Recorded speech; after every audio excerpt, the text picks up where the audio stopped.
Actually સ્ટોરની અંદર જે ચોખા હતા એની અંદર બે બે ધનેડા જોવા મળ્યા.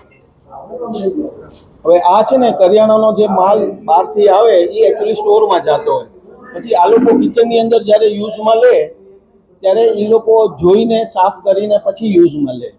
એટલે ઓલરેડી જે અત્યારે માલ બની ગયો છે ને એ કોઈ માલમાં કોઈ જાતનો શંકાસ્પદ કાંઈ છે નહીં.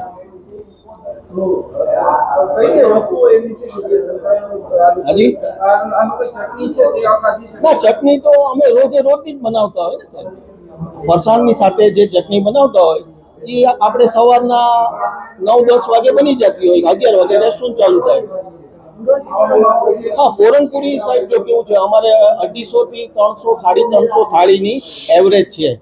એટલે અમારે 700-800 પૂરણપુરી જોઈએ રોજની.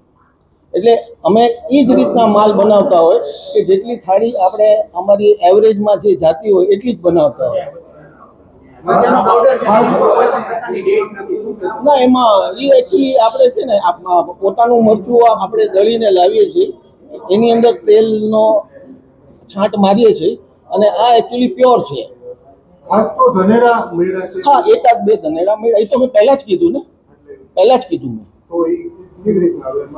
હા, એટલે એ તો સ્ટોરમાં હતા ને, કિચનની અંદર નહોતા. ઓકે.